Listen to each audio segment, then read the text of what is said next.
સુરતમાં district chess એસોસિએશનના સભ્યોએ યુવક સાથે મારામારી કર્યાની ઘટના સામે આવી છે. ચેસ કોચ તરીકે સફળ થયેલા યુવકને ઈર્ષ્યામાં આવીને માર માર્યાનો આરોપ લાગી રહ્યો છે.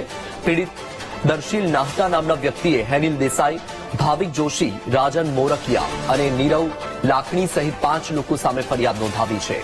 પીડિતોનો આરોપ છે કે આરોપીએ તેને નિર્વસ્ત્ર કરીને માર મારી વિડીયો બનાવ્યો છે.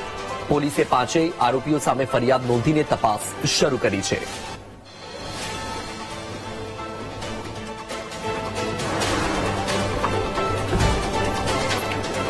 તો એક વિચિત્ર કિસ્સો કે જ્યાં ઈર્ષાના લીધે એક કોચને માર મરાયાની ઘટના બની છે. પોલીસ ફરિયાદ નોંધાઈ છે. હાલ તો પોલીસે ગુનો નોંધીને તપાસ પણ શરૂ કરી છે. ચેસ કોચ તરીકે સફળ થયેલા દર્શીલ નાહટા સાથે 5 શખ્સોએ બબાલ કરી હતી અને આક્ષેપ લાગ્યો છે કે ઈર્ષાના લીધે દર્શીલની સાથે મારામારી કરી. 5 લોકો સામે ફરિયાદ નોંધાવાઈ છે. હેનિલ દેસાઈ, ભાવિક જોશી, રાજન મોરકિયા અને નીરવ લાખણી. અને સાથે એ પણ આક્ષેપ લગાવ્યો છે કે નિર્વસ્ત્ર કરીને આ યુવકને માર મારવામાં આવ્યો હતો, આ કોચને માર મારવામાં આવ્યો હતો અને તેનો વિડીયો પણ બનાવી લેવામાં આવ્યો છે. હાલ તો પોલીસે તપાસ શરૂ કરી છે.